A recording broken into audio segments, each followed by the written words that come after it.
نأتيك في هذا المسجد صلاة لله تعالى ونأتيك في هذا المسجد مثل ما نرى صلاة صالح. السلام عليكم ورحمة الله وبركاته.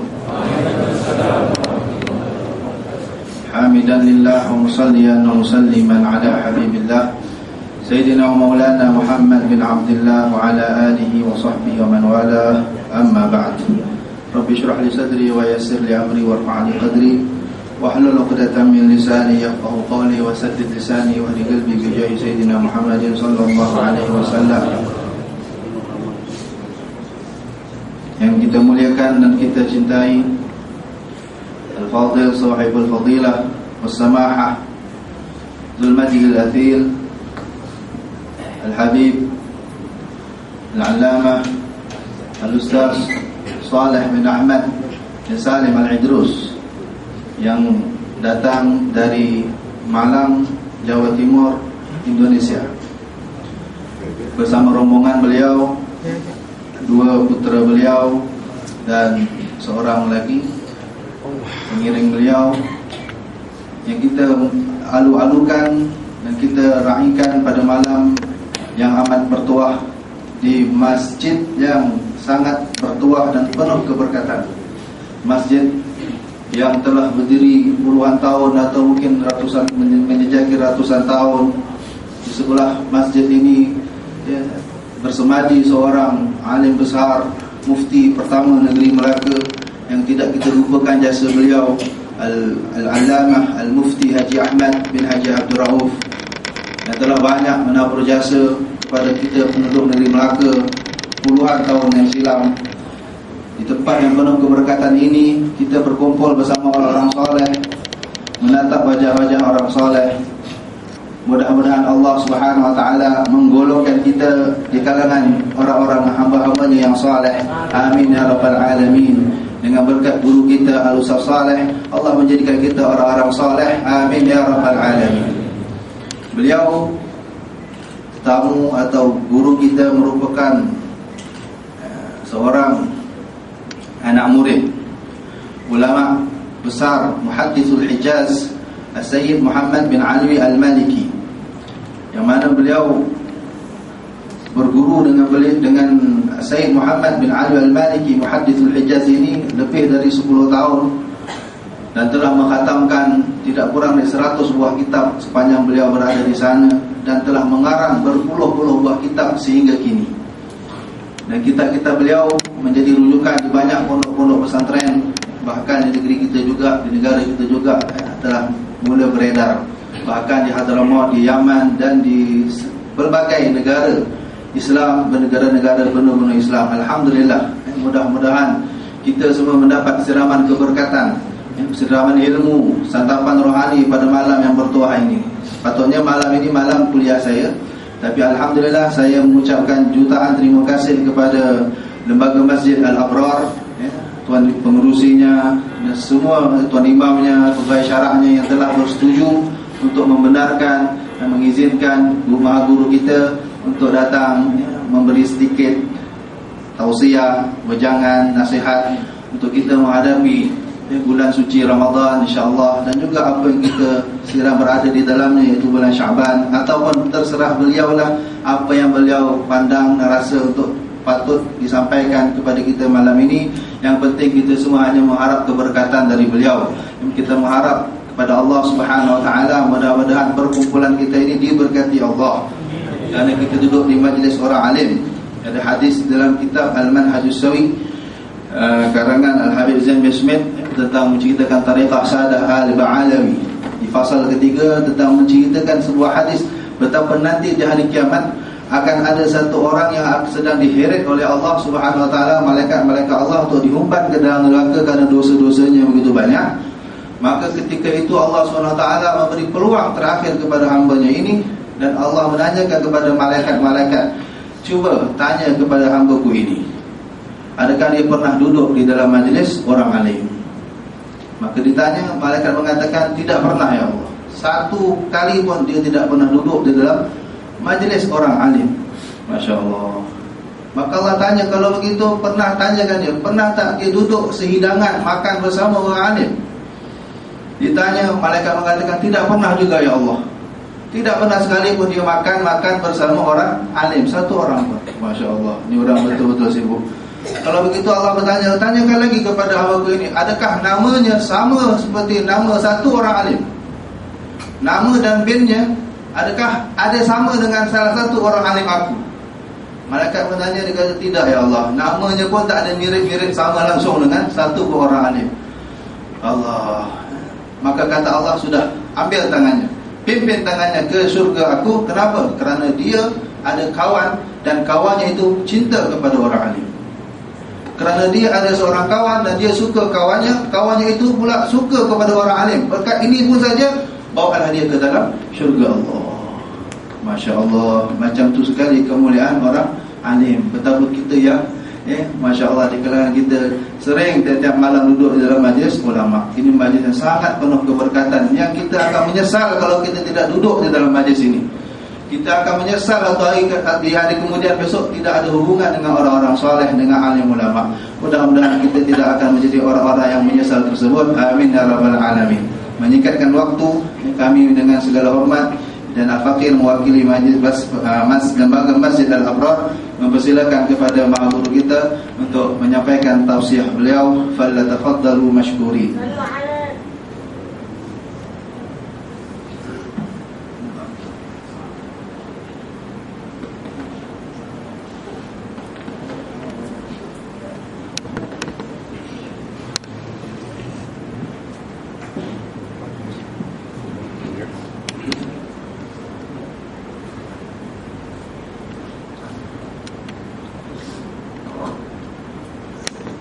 Assalamualaikum warahmatullahi wabarakatuh.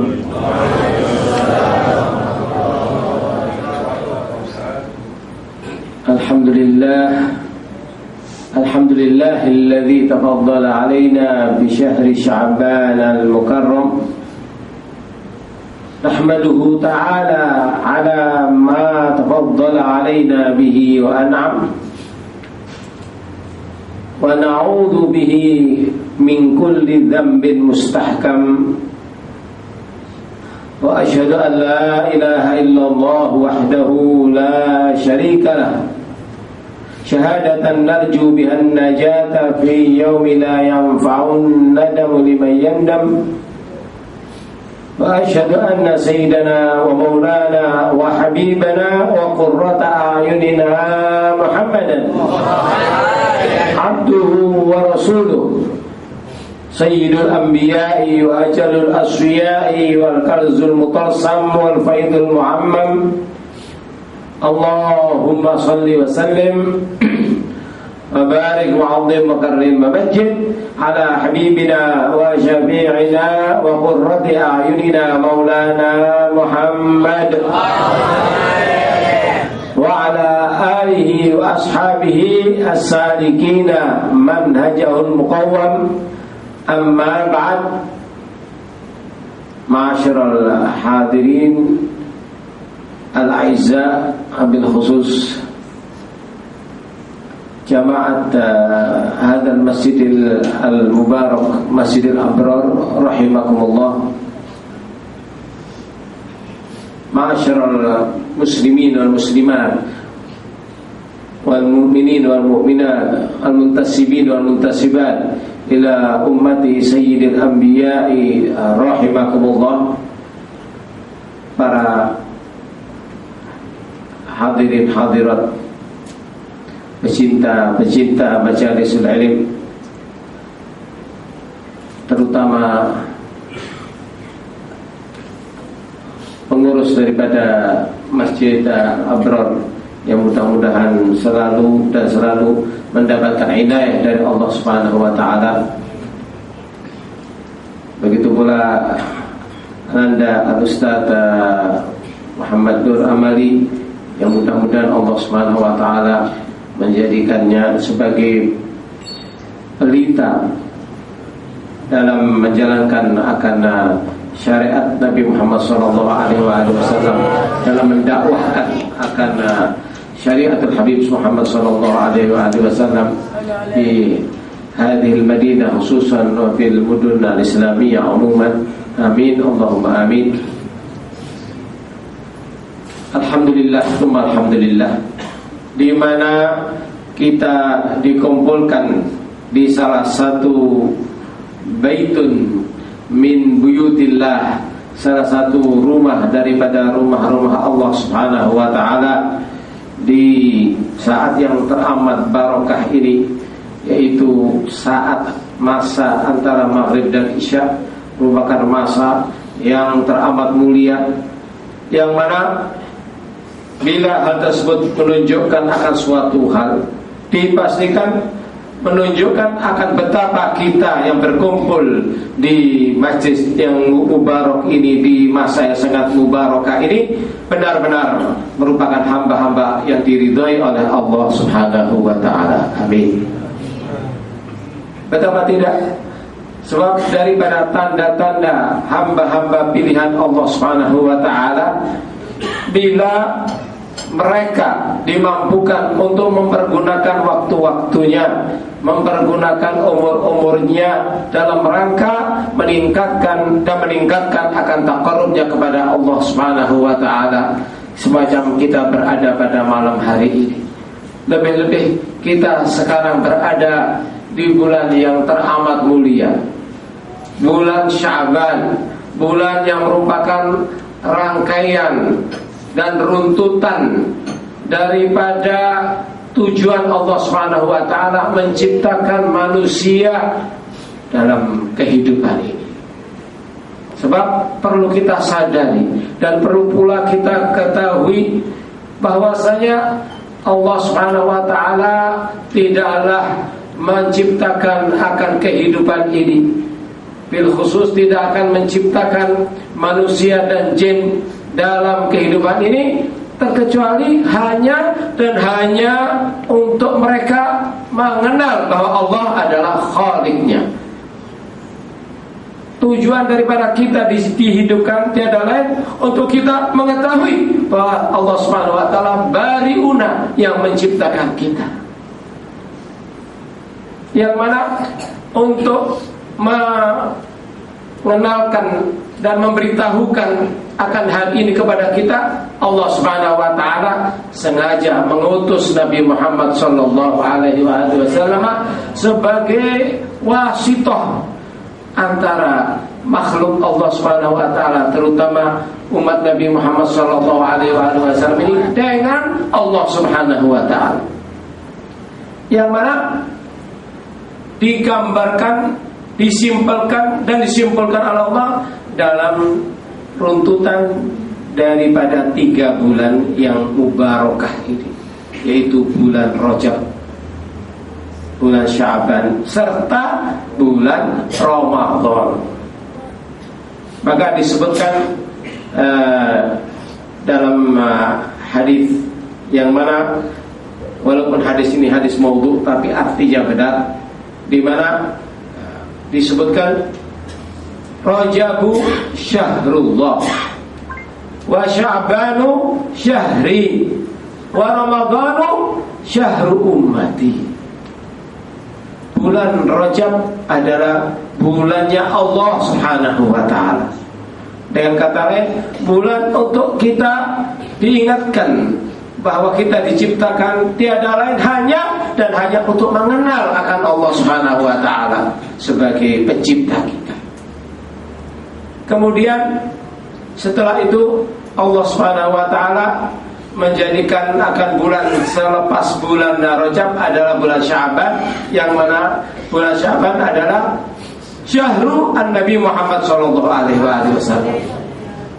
Sya'banu syahri, bulan Sya'ban adalah bulanku, bulan Nabi Muhammad sallallahu alaihi wasallam. Sementara bulan Ramadan adalah wa Ramadhanu syahru ummati, bulannya Nabi Muhammad sallallahu alaihi wasallam.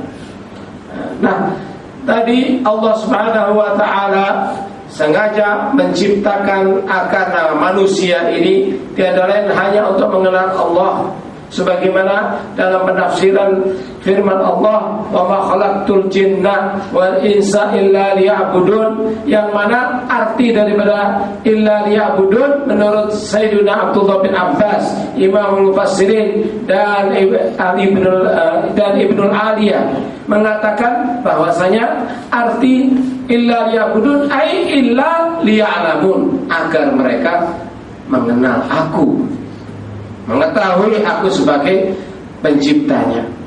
Nah, di sini sengaja Allah Subhanahu wa taala menjadikan akan Nabi Muhammad SAW sebagai al-wasitatul udma, perantara antara hamba-hamba Allah agar mengenal Allah dengan Allah yang wajib kita mengenalnya.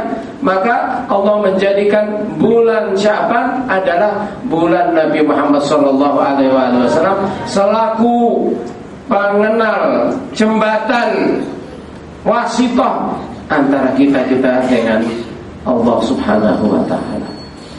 Kemudian untuk menjadikan umat Nabi Muhammad SAW benar-benar menjadi umat yang berkat mengenal Allah Subhanahu wa taala, menjadi umat yang paling mulia, maka Allah Subhanahu wa taala menjadikan bulan Ramadan adalah bulan umat beliau sallallahu alaihi wasallam agar semakin taqarrub kepada Allah Subhanahu wa taala dengan diberikan oleh Allah berbagai macam jalan-jalan, sarana-sarana untuk kebaikan yang menjadikan umat Nabi Muhammad sallallahu alaihi wasallam dipastikan mencapai maqam taqwa, mendapatkan akan pemberian anugerah yang namanya takwa. Berkat siapa? Berkat Nabi Muhammad sallallahu alaihi wasallam. Maka sengaja Allah Subhanahu wa taala menjadikan 3 bulan ini berurutan.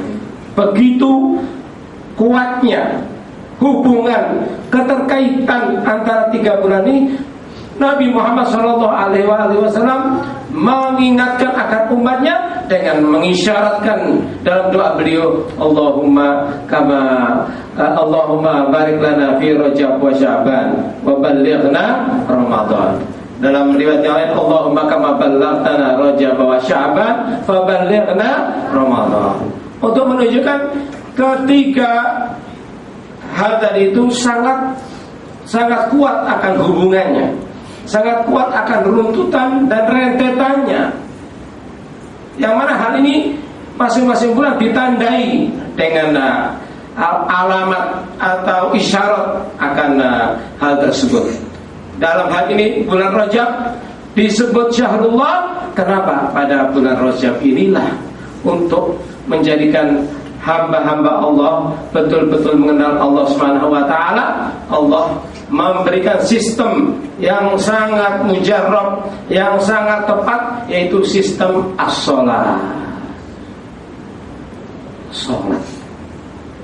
Salat ini hakikatnya, walaupun dengan mata hati, bila si hamba melakukan dan melaksanakannya sesuai dengan syarat rukunnya, hakikatnya walaupun masih di dunia, si hamba ini bisa melihat Allah Subhanahu wa ta'ala dengan cara as-shalah, dengan melakukan as-shalah.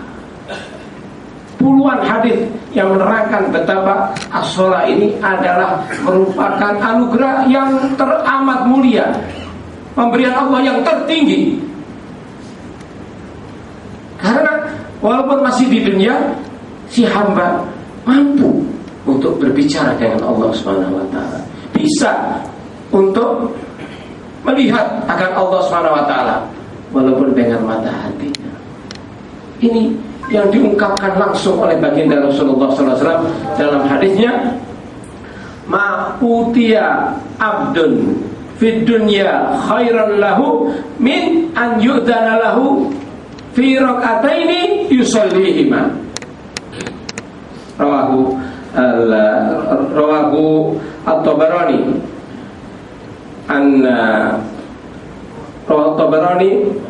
an Ibnu Abbas bi isnadin hasan.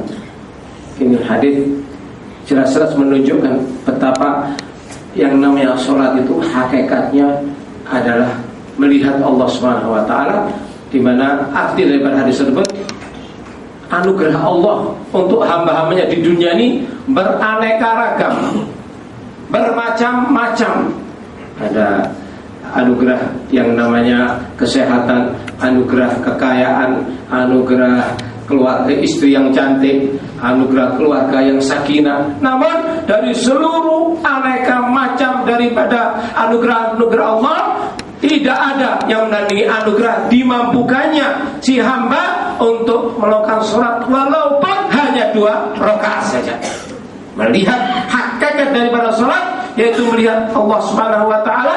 Maka berkata Al-Imam Ad-Darani, kalau seandainya aku dipilihkan, disodorkan padaku untuk memilih untuk memasuki surga Firdaus ataukah melakukan sholat 2 rakaat di dunia ini, aku lebih memilih untuk melakukan sholat 2 rakaat di dunia ini. Ini, kalau aku disuruh memilih untuk memasuki surga Firdaus dengan melakukan sholat 2 rakaat di dunia ini, aku lebih memilih untuk melakukan sholat 2 rakaat. Kenapa itu semuanya? Karena kata beliau, surga dengan seisinya, yang mana begitu sempurnanya akan nikmat-nikmat yang ada di surga tersebut, sehingga siapapun daripada manusia bila dia memandang akan suatu pemandangan yang indah, yang menarik, kemudian dia mengatakan mungkin pemandangan di surga itu seperti ini, pastikanlah pemikirannya, gambarannya pasti keluar jalur, keliru.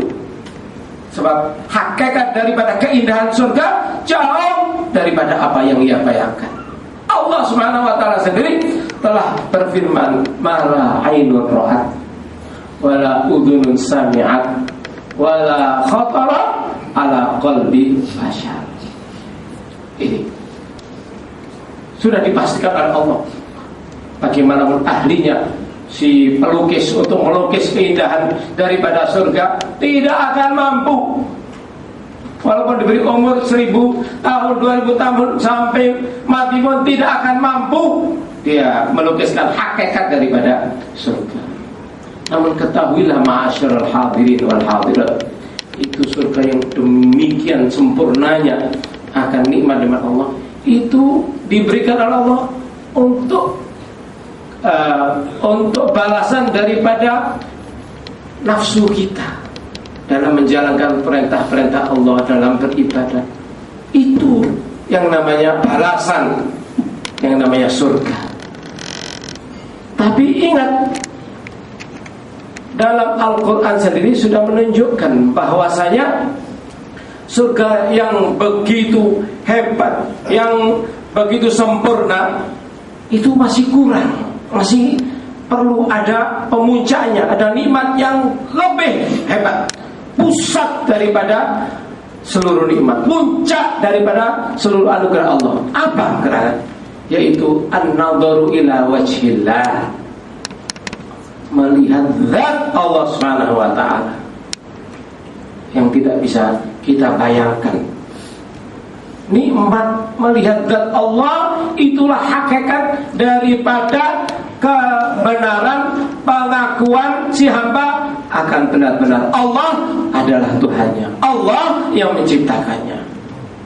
Maka karena hakikat daripada melihat Allah itu adalah gambaran daripada imannya si hamba, surga yang begitu sempurna akan penyifatannya tadi itu, kalau tidak ada krun, tidak ada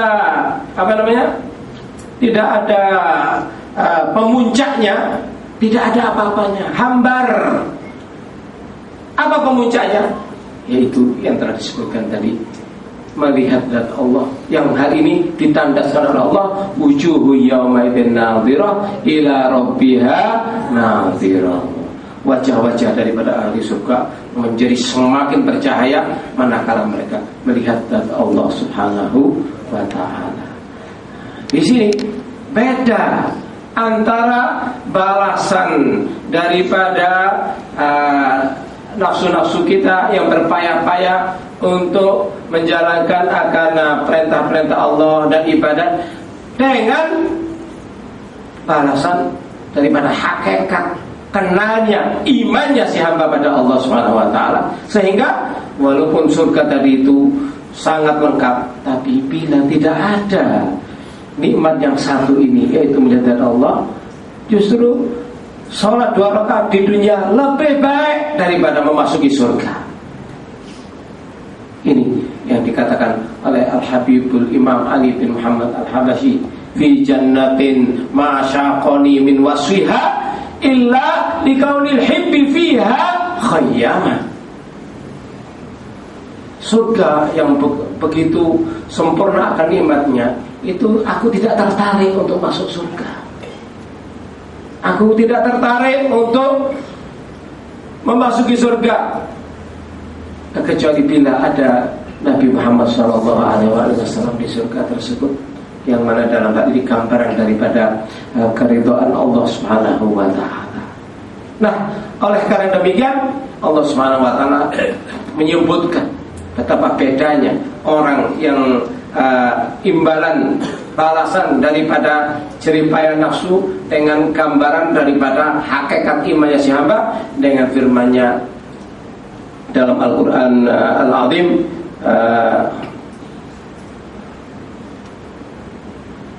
lilladzina ahsanul husna wa ziyadah. Itu surga diperuntukkan bagi mereka-mereka yang berbuat baik, yang menjaga perintah-perintah Allah di dunia. Apa balasannya? Al-husna. Apa al-husna? Surga. Tapi tidak berhenti di situ. Akan apa? Anugerah Allah. Bukan sampai lilladzina ahsanul husna kemudian titik selesai, tidak. Tapi ada puncaknya. Wa ziyadah. Kalau mufassirun az-ziyadah an-nadharu ila wajhillah, melihat zat Allah Subhanahu wa taala. Yang mana dalam hal ini Allah Subhanahu wa taala memberikan cara untuk supaya kita mantap di dalam meyakini Allah adalah pencipta kita, yaitu Allah menjadikan perantaranya adalah as-shalah, salat. Nah, berhubung sholat itu kedudukannya demikian, maka dikarenakan sholat tadi diturunkan di bulan Rajab yang dikenal dengan peristiwa Isra Mi'raj, maka Allah Subhanahu wa taala mengingatkan akan kedudukan daripada sholat sebagai sarana untuk kita benar-benar menunjukkan perilaku kita dengan sholat tadi. Kita kenal Allah, maka dikenallah bulan Rajab dengan sebutan Syahrullah. Karena pada bulan Rajab itu di Lailat Al-Isra wal Mi'raj turunlah anugerah Allah yang namanya as-shalah. Di sini kita harus menyadarkan diri kita mulai detik ini bahwa salat itu bukan beban.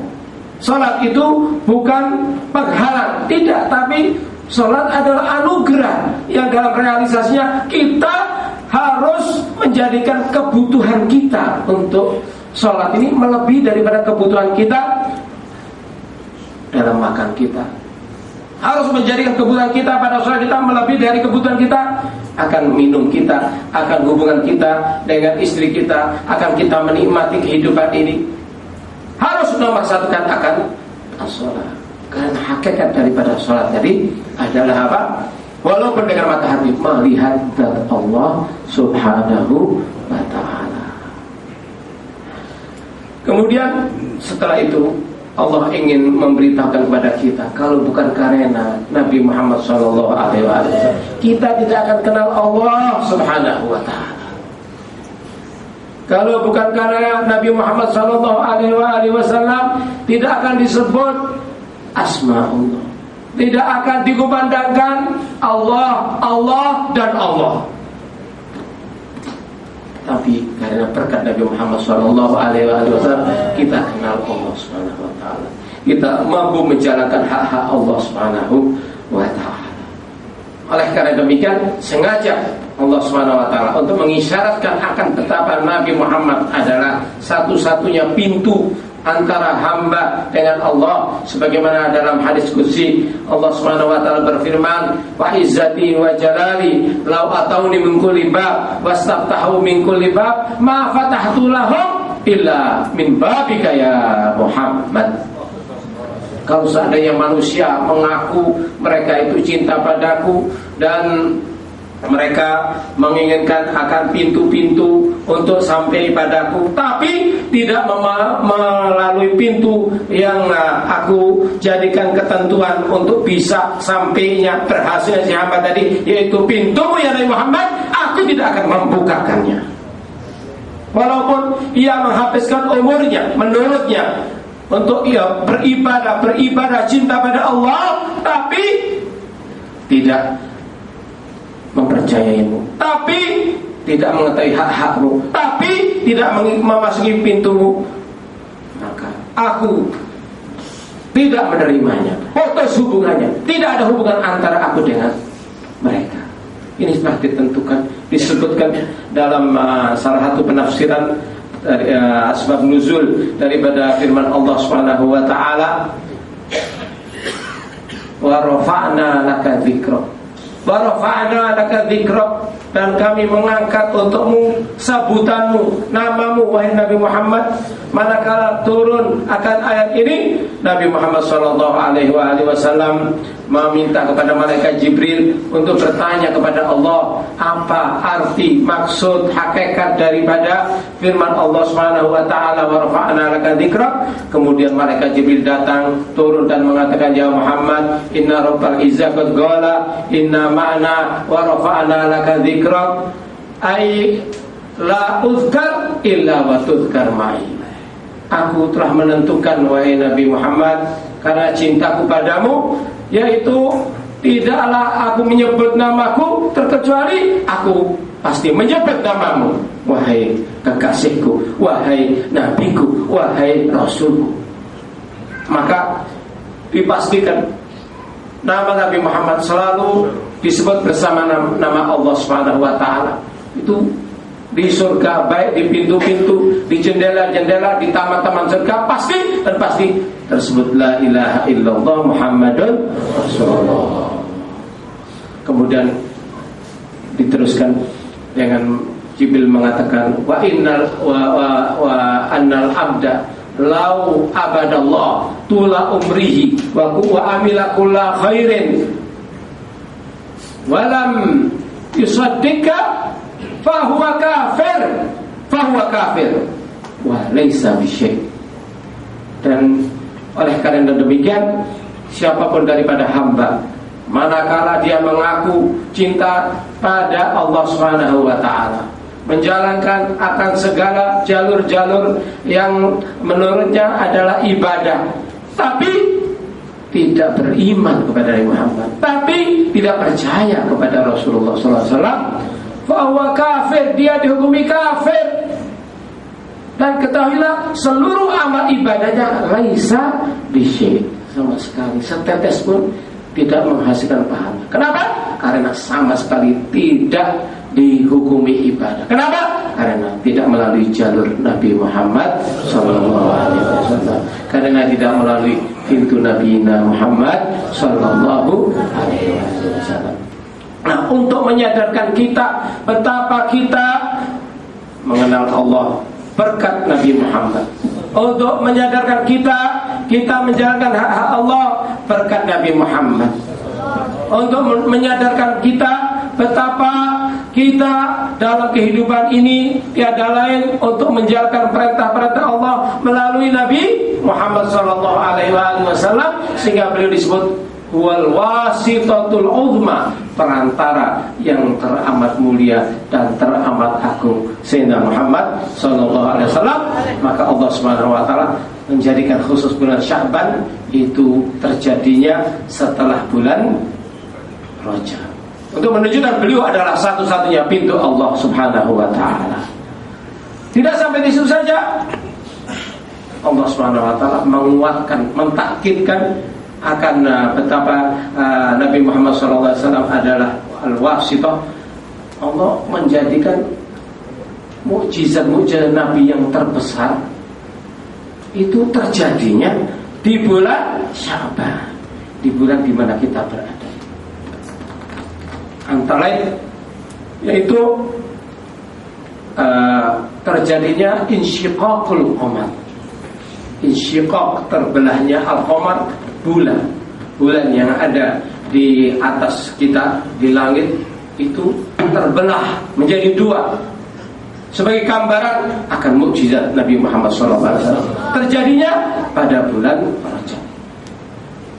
Dalam sirah disebutkan bahwasanya manakala Rasulullah SAW di tahun kelima daripada diutusnya beliau Sallallahu Alaihi Wasallam, yang jelasnya manakala beliau berumur 45 tahun, beliau di malam purnama berdakwah di Bukit Sofa, dan beliau yang lain di Bukit Marwah. Manakala beliau berdakwah, datanglah sekelompok daripada kaum musyrikin, seraya mereka menyudutkan Nabi Muhammad SAW, mengejek Nabi Muhammad SAW. Yang kali ini mereka mengatakan, ya Muhammad, kalau betul-betul engkau utusan Allah Subhanahu wa Ta'ala, maka belahlah bulan di atas kita ini, belahlah jadi dua. Bila kamu melakukan demikian, maka kami akan beriman. Di situ Rasulullah SAW menundukkan kepalanya.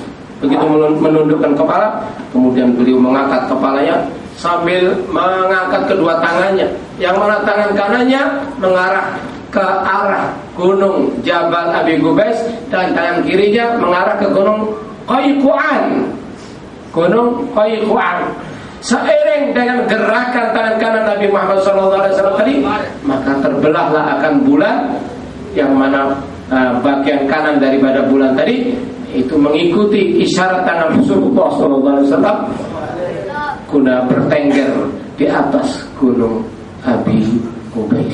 Sementara yang bagian potongan sebelah kiri tadi mengikuti akan arahan daripada tangan baginda Rasulullah SAW, isyarat dari tangan Rasulullah SAW untuk berada di atas daripada Jabal Qayquan.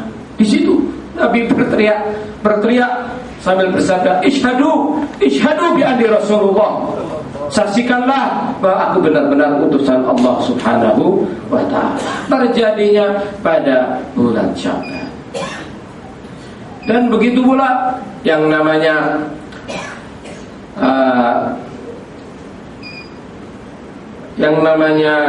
pengembalian kiblat dari semula. Manakala Rasul Sallallahu Alaihi Wasallam berada di Al-Madinatul Munawwarah, beliau dan kaum muslimin menghadap ke Baitul Maqdis, itu dikembalikan oleh Allah Subhanahu wa Ta'ala kembali ke kiblat yang sangat dicintai oleh baginda Rasulullah Sallallahu Alaihi Wasallam, yaitu Al-Ka'batul Musyarrafah. Dalam sebab nuzul daripada firman Allah Subhanahu wa Ta'ala, qad nara taqalluba wajhika fis samai falanuwalliyannaka qiblatan tardaha fawalli wajhaka syatrul masjidil haram. Disebutkan manakala Rasul sallallahu alaihi wasallam berhijrah ke kota Al-Madinatul Munawwarah, maka karena letak geografis daripada kota Al-Madinah, di mana kota Al-Madinah ini berada di tengah-tengah antara Makkah dan Asyam, antara Makkah yang ada Al-Ka'bah Al-Musyarrafah dengan Asyam yang ada Baitul Maqdis. Ini tidak bisa Nabi melakukan sholat sekaligus untuk menghadap kedua kiblat, karena letaknya Al-Madinatul Munawwarah di tengah-tengah antara Makkah wa Syam. Lain dengan manakala Nabi berada di Makkah sebelum beliau berhijrah, itu beliau umumnya tidak melakukan sholat terkecuali dari arah Ruknul Yamani, karena yang namanya Al-Ka'bah Al-Musyarrafah, yang namanya Al-Ka'bah ini, di mana Al-Ka'bah ini memiliki 4 penjuru. Ini penjuru yang yang ada pintunya, yang ada Hajar Aswad ini penjuru disebut Ruknul Yamani. Ini juga disebut Ar-Ruknul Yamani atau Ruknul Hajar Aswad. Kenapa dua penjuru ini disebut Ar-Ruknul Yamani? Karena kedua penjuru ini mengarah ke arah negeri Yaman. Sementara dua penjuru yang berbeda, yang ada setengah lingkaran, yaitu Syadruan, ini namanya Ar-Ruknul Asyami. Kenapa? Mengarah ke negeri Syam. Sebab tidaklah disebut Asyam dalam As-Sirah kecuali terdiri dari 4 negara. Zaman dahulu 1 negara, yaitu 4 negara sekarang, yaitu Al-Urdun, Yordan, dan Palestina, serta Libanon dan Syria. Ini Ar-Rasul sallallahu alaihi wasallam selama 13 tahun beliau bila melakukan sholat dari Ar-Ruknul Yamani.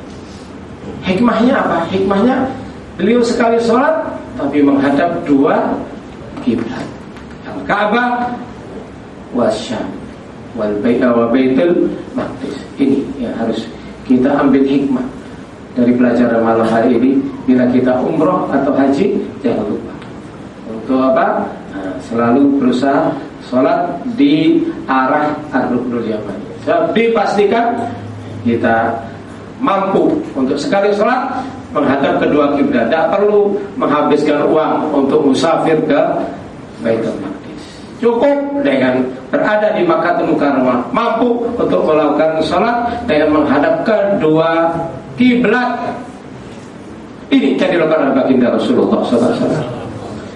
Namun manakala beliau berhijrah, karena letak daripada Al-Madinah tidak memungkinkan, maka Allah SWT memerintahkan Rasulullah SAW dan kaum muslimin untuk menghadap ke arah Baitul Maqdis. Di situ Yahudul Madinah itu mengejek Nabi Muhammad SAW, mencaci Nabi kaum muslimin, seraya mengatakan, kalian wahai kaum muslimin mengaku pengikut umat dari Nabi yang termulia, tapi dalam masalah kiblat kalian membonceng kami. Kalian tidak punya kiblat. Di sini Rasul sallallahu alaihi wasallam banyak-banyak menengadahkan wajah beliau ke langit. Perlu diketahui dari cintanya Allah Subhanahu wa taala pada Nabi Muhammad, tidak perlu Nabi Muhammad meminta, mengeluarkan suara berdoa. Hanya dengan gerakan Nabi Muhammad saja Allah sudah mengetahui akan keinginan Nabi Muhammad SAW. Antara lain firman Allah Subhanahu wa taala, manakala Nabi banyak menengadahkan wajahnya ke langit meminta kepada Allah untuk dipindahkan kembali akan kiblat kaum muslimin ke kiblat yang dicinta oleh beliau di tengah-tengah Masjidil Haram, yaitu Al-Ka'batul Musyarrafah. Turun firman Allah, qad nara taqalluba wajhika fis samai wa lanwalliyannaka qiblatan tardaha. Kami telah melihat engkau wahai kekasihku Nabi Muhammad banyak-banyak menengadahkan wajahmu ke langit karena menginginkan untuk kami memindahkan kembali akan kiblatmu ke kiblat yang engkau cintai. Maka mulai detik ini, mulai saat ini, kami perintahkan kamu untuk menghadap ke tengah-tengah Masjidil Haram, ke Al-Qiblah yang kamu cintai, yaitu Al-Ka'bah Al-Musyarrafah. Ini terjadinya turunnya ayat ini pada bulan Sya'ban. Yang menggarisbawahi bulan Sya'ban adalah syahru Nabi Muhammad sallallahu alaihi wasallam. Tidak sampai di situ saja, bahkan bulan Sya'ban adalah bulan yang mana Allah Subhanahu wa taala menjadikan penyodoran atau pemberitahuan akan amal-amal dari umat Nabi Muhammad SAW per tahun. Sebab penyodoran akan amal-amal dari umat Nabi Muhammad SAW kepada Allah terdiri daripada 3 tingkatan. Ada penyodoran pemberitahuan akan amal-amal daripada kita ini harian, yaitu setiap hari Senin dan Kamis itu amal ibadah kita dibawa oleh malaikat, dilaporkan kepada Allah Subhanahu wa taala. Si fulan hari ini meninggalkan sholat, si fulan hari ini melakukan perzinaan, si fulan pada hari ini meminum minuman keras. Itu sudah ada rapotnya. Setiap hari Kamis dan Senin dilaporkan kepada Allah. Ada pula laporan sepekan, seminggu, seminggu, yaitu pada setiap hari Jumat dilaporkan amal-amal kita. Dan ada pula laporan tahunan. Nah, laporan tahunan jatuhnya pada bulan Sya'ban.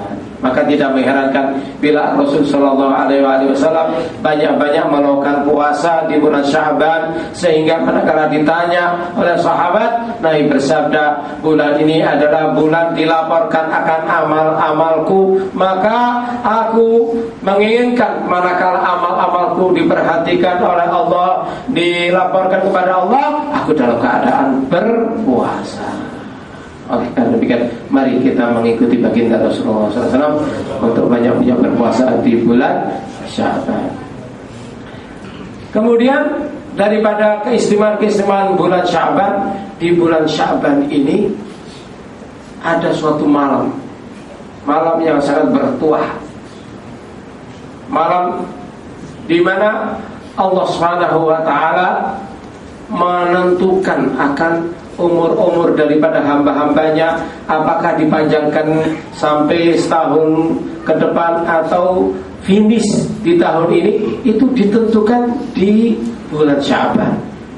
Dinampakkan, diperintahkan oleh Allah malaikat-malaikat yang khusus dalam hal ini pada malam nisfu Sya'ban untuk memindahkan nama-nama daripada hamba-hambanya yang dipastikan meninggal pada tahun ini, yang ditentukan untuk wafat pada tahun ini, dipindahkan dari buku-buku, dari map-map al-ahya, orang-orang yang hidup, untuk ditulis pada buku-buku atau map-map orang-orang yang mati. Sehingga walaupun ia keluar ke pasar melakukan akan pekerjaannya sebagaimana biasanya, hakikatnya dia sudah mati. Itu yang disebutkan oleh Ibn Asakir, wa innar rajula la yadlim wa yafjur wa yanqih wa qad nusikha ismuhu min diwanil ahya ila diwanil amwat. Maka silahkan Anda yang tetap mengikuti nafsu Anda untuk melakukan kezaliman setiap hari, selalu melakukan kezalimannya, dan begitu pula silahkan Anda yang punya toko tiap pagi membuka tokonya, begitu pula silahkan Anda yang punya sawah keluar ke sawah, padahal Anda tidak lagi tertulis nama Anda di buku-buku mereka-mereka yang hidup. Bahkan suami istri melakukan jima sementara mereka berdua sudah tidak termasuk dalam diwanul ahya. Bahkan tidak sedikit daripada seseorang yang melakukan perkawinan kemudian dikarak, orang sini bilang, kemudian dikarak, ya, dikarak, ya. Padahal hakikatnya yang dikarak ini sudah mati, walaupun sehat zahirnya, walaupun segar bugar badannya, padahal sudah mati. Ini ditentukan pada malam nisfu Sya'ban. Ini diingatkan kita oleh Nabi Muhammad SAW untuk apa? Untuk at-targhib wa tarhib. Bila kita termasuk daripada mereka-mereka yang selalu menjalankan akan perintah-perintah Allah, tidak meninggalkan akan perintah-perintahnya, tidak meninggalkan akan sholat, tidak meninggalkan akan kewajiban mengeluarkan zakat, tidak meninggalkan perintah-perintah Allah lainnya, ini hendaknya banyak berdoa agar dipanjangkan umur kita. Ini targhib. Dan begitu pula kebalikannya. Kalau seseorang yang tadinya dalam kehidupannya, masa mudanya diisi dengan kemungkaran, dengan kemaksiatan, manakala diingatkan dengan bulan Sya'ban, yang mana pasti akan tiba malam nisfu Sya'ban, ini untuk mengingatkan dirinya agar takut, berhenti, finish daripada tindak kemungkarannya, dengan berusaha, dengan berdoa tadi. Kalaupun ia dimatikan pada tahun itu, hendaknya mati dalam keadaan mengamalkan, melakukan, menjalankan akan perintah-perintah Allah Subhanahu wa taala dengan bertaubat sebelum tibanya malam nisfu Sya'ban. Ini yang ditakuti oleh Rasul sallallahu alaihi wasallam daripada umatnya. Sehingga beliau mengingatkan kita tidak boleh mengandalkan kesehatan, tidak boleh mengandalkan bahwa kita masih muda, masih belia. Yang namanya mati tidak ditentukan dengan kesehatan, dengan sakit. Yang namanya mati tidak ditentukan dengan ketuaan. Tapi takutilah akan malam nisfu Sya'ban. Ini gambaran yang menjadikan bulan Sya'ban identik dengan bulan Sya'ban syahri. Bulan Sya'ban adalah bulan Nabi Muhammad sallallahu alaihi wasallam. Nah, karena Rasul sallallahu alaihi wasallam diutus sebagai jembatan antara hamba-hamba dengan Allah Subhanahu wa taala, yang mana bila si hamba-hamba daripada Allah Subhanahu wa taala mengikuti akan perintah Nabi, menjalankan syariat Nabi, dipastikan akan selamat. Maka Allah Subhanahu wa taala sengaja menjadikan akan sarana, alat, jalan untuk selamatnya umat Nabi Muhammad SAW dengan menjadikan bulan Ramadan terjadinya setelah bulan Sya'ban, sehingga menjadi sempurnalah akan keterkaitan antara Allah yang tidak menciptakan makhluknya kecuali hanya untuk mengenal Allah, yang mana caranya dengan melalui Nabi Muhammad SAW. Jadilah runtutan, rentetan, urutan daripada ketiga bulan tadi itu sangat tepat, yaitu bulan Rajab syahrullah, bulan Sya'ban syahrun Nabi, dan bulan Ramadan syahru ummatin Nabi Muhammad sallallahu alaihi wasallam. Kenapa demikian?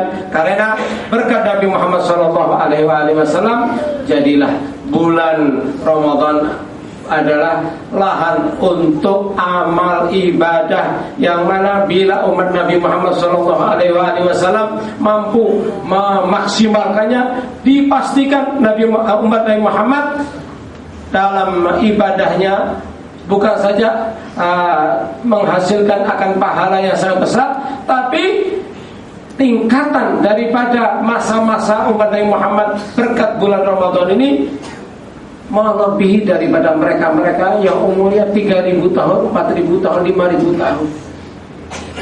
Ini dalam sebab nuzulnya Rasul sallallahu alaihi wasallam manakala mendengar dalam umat terdahulu ada seseorang yang namanya Syam'un Al-Ghazi dari Bani Israel. Ini Syam'un Al-Ghazi terkenal ahli ibadah, tidak tanggung-tanggung. Ia berperang selama 1000 bulan. 1000 bulan mengangkat senjata untuk menegakkan syariat Allah. Di situ sahabat-sahabat Nabi Muhammad SAW mengadu pada Nabi Muhammad SAW. Ya Rasulullah, kami umatmu kecil-kecil, umurnya pendek-pendek. Bagaimana dengan Syam'un Al-Ghazi, salah satu daripada as-salihin daripada Bani Israel? Di situ Rasulullah SAW berdoa, ya Allah, bagaimana dengan umatku yang umurnya pendek-pendek, singkat-singkat, sementara mereka lemah fisik-fisik mereka. Maka turun firman Allah Subhanahu wa taala yang antara lain Lailatul Qadri khairun min alfi syahr. Yang awalnya inna anzalnahu fi Lailatul Qadr, sesungguhnya kami wahai kekasihku menurunkan padamu akan Al-Quran di malam yang sangat-sangat bertuah. Wa ma adraka ma Lailatul Qadar? Tahukah Anda apa gerangan daripada Lailatul Qadar? Bagaimana kemuliaannya? Bagaimana kehebatannya? Ketahuilah Lailatul Qadri khairum min alfi syahr. Kemuliaan daripada Lailatul Qadar yang mana bila didapatkan oleh umatmu, baik umatmu waktu mendapatkannya dalam keadaan sadar bahwa malam tersebut Lailatul Qadar ataukah tidak, baik dalam melakukan amal sekecil apapun, termasuk menyingkirkan akan kulit pisang yang bertepatan dengan Lailatul Qadar, maka amalannya tadi khairun min alfi syahr, lebih baik daripada amalan Syam'un Al-Ghazi 1000 bulan. Kalau Syam'un Al-Ghazi tadinya dibanggakan karena berperang 1000 tahun, Lailatul Qadar yang didapat oleh umat Nabi Muhammad SAW, terutama manakala si umat tadi melakukan amal kebaikan, yaitu mendatangi ibunya, ayahnya untuk mencium akan lututnya, mencium tangannya, menangis, bertaubat akan kekurangannya. Ini lebih baik khairun min alfi syahr, walaupun hanya dalam sesaat.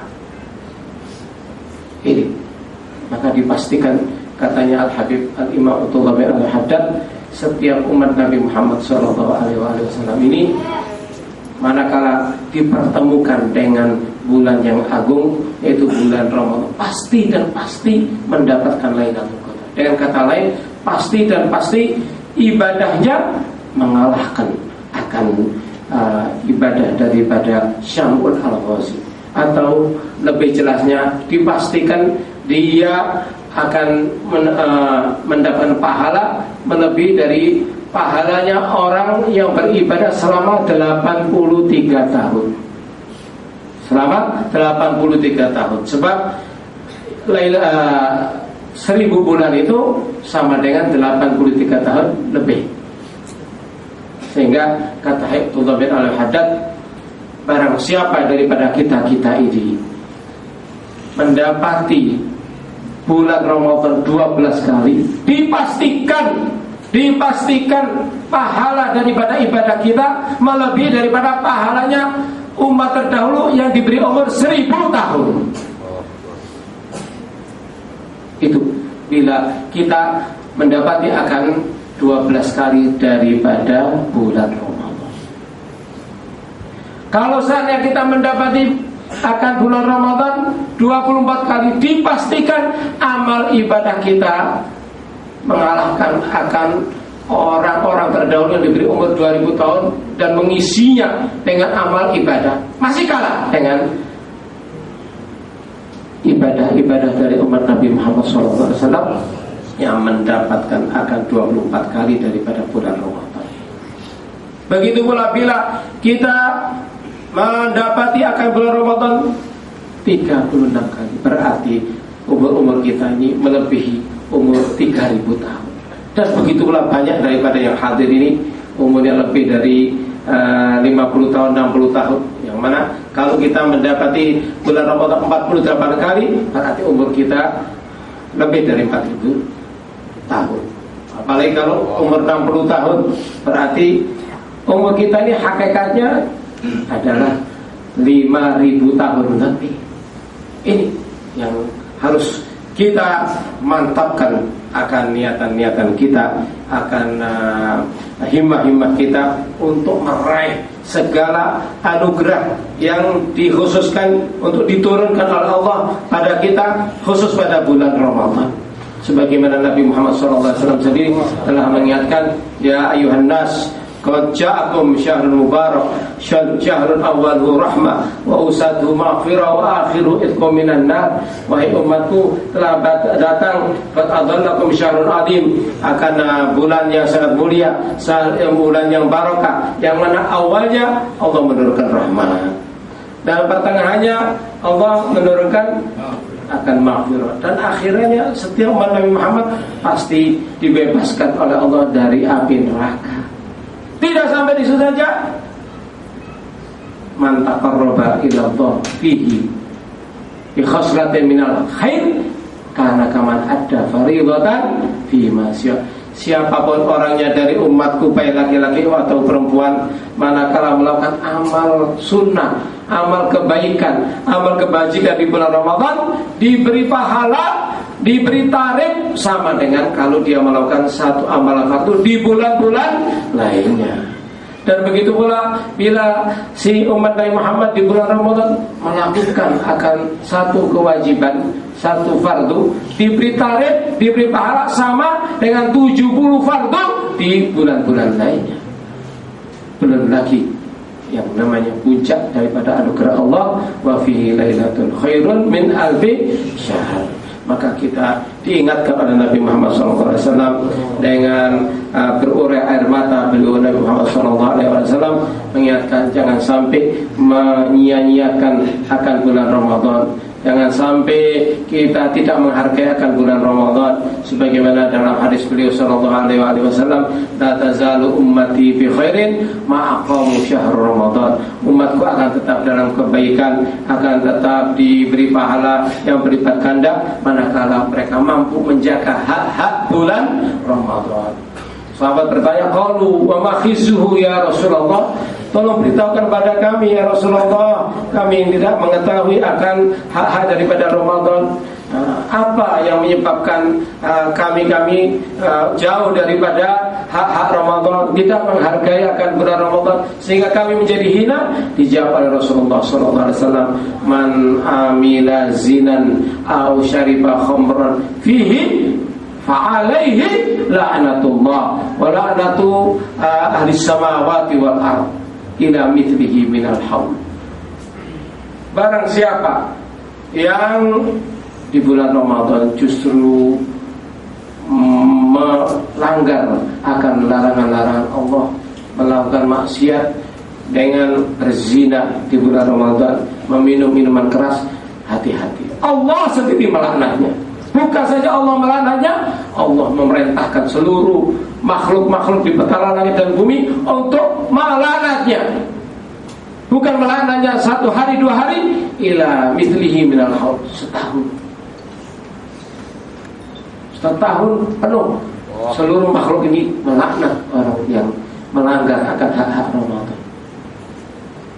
Itu kata Nabi, iya kalau Anda dipanjangkan umurnya sampai Ramadan yang akan datang. Nah kalau meninggal, mati di tengah-tengah tahun sebelum menjumpai bulan Ramadan kedua, itu sabda Nabi yang ditakuti oleh beliau, yaitu man mata qabla an yudrika Ramadan falaisat lahu hasanatan yattaqi biha adna fattaqullah fi syahri Ramadan. Bila kalian yang maksiat tadi itu justru mati sebelum mencapai bulan Ramadan mendatang, maka amal kebaikan apapun, sebaik apapun, sebanyak apapun, tidak akan mampu untuk mencegahnya, untuk dilemparkan ke neraka jahanam. Oleh karena demikian, takutlah kalian dalam menjaga hak-hak Ramadan. Jangan dilanggar, jangan ditantang, jangan dijadikan bulan Ramadan menjadi bulan yang marah, murka nanti di hadapan Allah Subhanahu wa taala kepada kalian. Oleh karena Nabi-Nya, mudah-mudahan Allah Subhanahu wa taala menjadikan kita daripada mereka-mereka yang mampu bersyukur kepada Allah manakala kita dijadikan sebagai umat Nabi Muhammad SAW dengan dipertemukan dengan bulan Rajab, Sya'ban dan bulan Ramadan. Jadikanlah akan bulan-bulan tersebut sebagai gambaran cerminan akan benar-benar kita mensyukuri anugerah dijadikannya kita sebagai hamba-hamba Allah, cerminan betapa kita benar-benar bersyukur menjadi umat Nabi Muhammad SAW yang Nabi Musa sendiri meminta merengek-rengek untuk menjadi umat Nabi Muhammad, tapi ditolak oleh Allah Subhanahu wa taala. Sementara kita yang berada ribuan kilometer dari Makkah wal Madinah, kita yang diciptakan di akhir zaman ini tanpa kita memintanya, kita dijadikan umat Nabi Muhammad SAW. Buktinya begitu kita dilahirkan dari ayah dan ibu yang muslimin, mukminin. Kita dilahirkan dari ayah dan ibu dari keturunan Ar-Rasul sallallahu alaihi wasallam.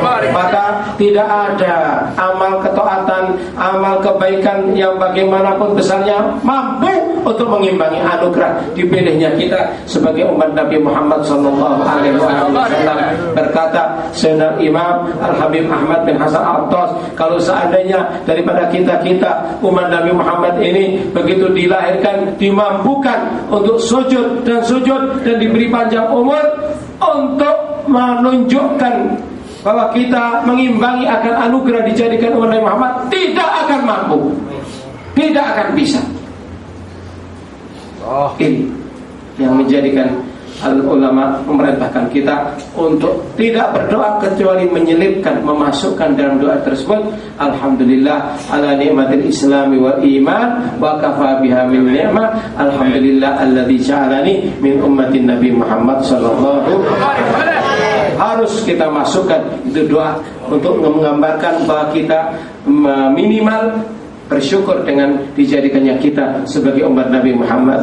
Kita bersyukur dengan dijadikan kita sebagai cucu Nabi Muhammad SAW, yang mana harus memasukkan doa tersebut. Segala puji bagi Allah yang telah memberikan, menganugerahkan nikmat iman dan Islam, yang mana tidak ada nikmat yang melebihinya. Dan alhamdulillah segala puji bagi Allah yang telah mengakhirkan ciptaan kita untuk kita dijadikan, dikumpulkan menjadi umat Nabi Muhammad SAW.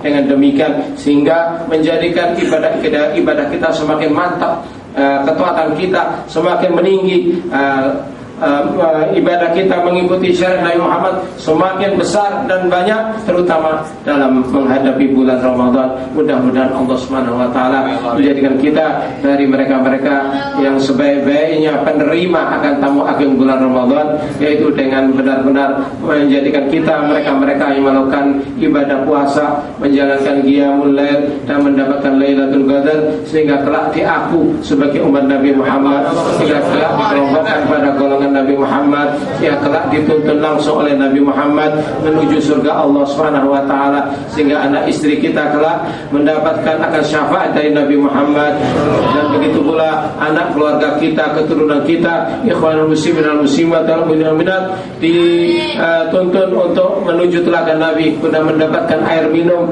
langsung dari tangan baginda Rasulullah SAW menjadi syarifah dan mendapatkan syafaatnya, serta Allah Subhanahu wa taala memanjangkan umur kita untuk selalu mendapatkan akan bulan Ramadan, mendapatkan akan bulan Rajab, bulan Sya'ban dalam keadaan sehat wal afiat. Amin Allahumma amin. Allahumma inna nas'aluka kama ballaghtana Rajab wa Sya'ban wa ballighna Ramadan. Allahumma kama ballaghtana Rajab wa Sya'ban wa ballighna Ramadan. Allahumma ij'alna min suwami Ramadan. Allahumma ij'alna min quwami Ramadan. Allahumma ij'alna min tulaqaika wa nuqadaika wa ubanaika wa ujaraika minan nari bi barakati syahri Ramadan. Allahumma arzuqna lailatul qadar. Allahumma arzuqna lailatul qadar. Allahumma arzuqna lailatul qadar wa a'tim lana fiha al-ajr wa a'tim lana fiha al-ajr wa a'tim lana fiha al-ajr. Allahumma a'id alaina wa ala al-ummah al-muhammadiyah syahr Ramadan wa qablahu syahr Rajab wa Sya'ban jami' asy-syuhur. A'id alaina wa ala al-ummah al-muhammadiyah hadhihi asy-syuhur sininan ba'da sinin wa awaman ba'da awam fi surur wa hubur wa hana wa nur bihaqqin Nabi Muhammad alladzi unzilat alaihi suratul nur. Allahumma a'id alaina wa ala al-ummah al-muhammadiyah syahr Ramadan wa qablahu syahr Rajab wa Sya'ban jami' asy-syuhur. A'id alaina wa ala al-ummah al-muhammadiyah muttahidina la mutafarriqin, mutahabbina la mutabaghidin, mutawaddina la mutanafirin, wa anzilna manzilat ahli al-yaqin waktubna fi diwanil muttaqin as-sihha wal afiyah tulil umur wal dhafiyah bihaqqi Nabi Muhammad sayyidil bariyah wa sallallahu alaihi wasallam Muhammad wa ala alihi wa sahbihi wasallam. Alhamdulillahi rabbil alamin. Al-Fatihah.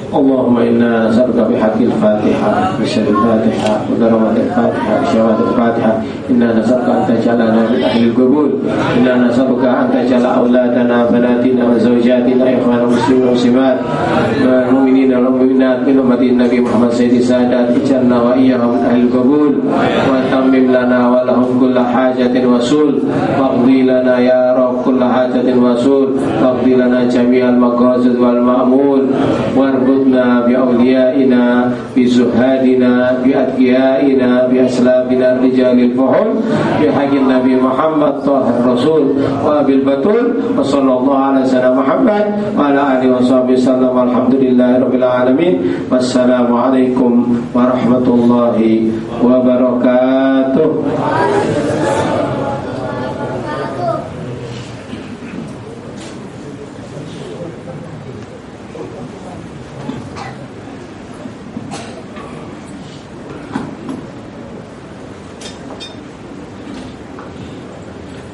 Alhamdulillah, demikian tadi tausiah taklimat untuk kita menghadapi bulan Sya'ban, menjalani bulan Sya'ban dan menjalani bulan Ramadan yang akan datang.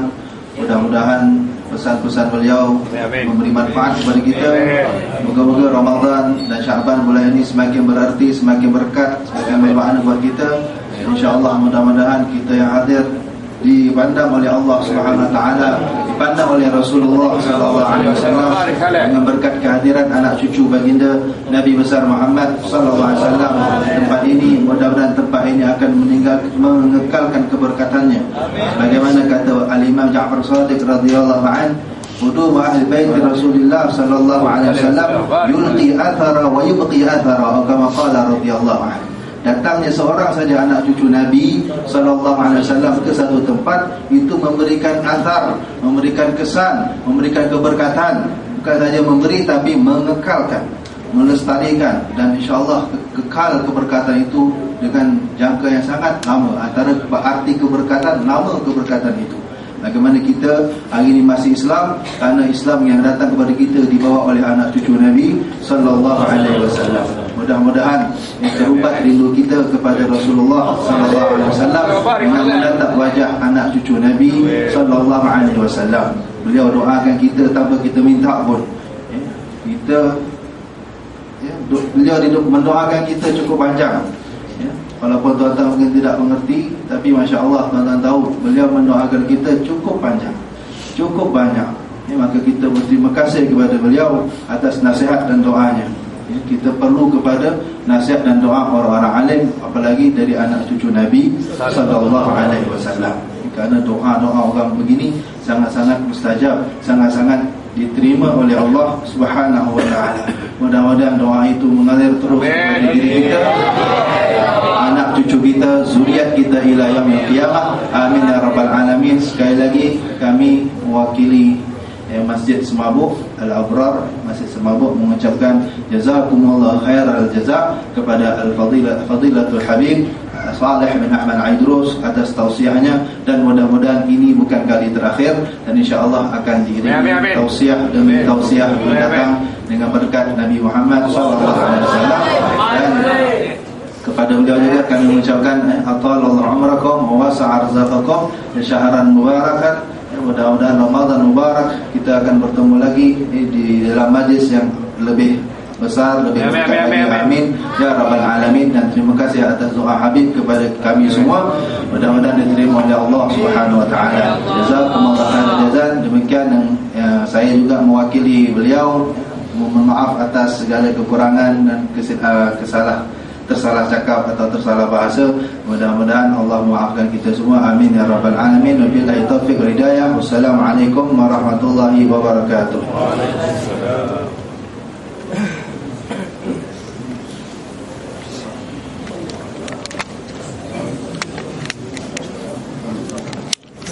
InsyaAllah selepas ini kita jangan musafahah dulu, jangan salam dulu, kita sembahyang isyak dulu. InsyaAllah Habib beri laluan untuk bersalaman selepas solat. Sekarang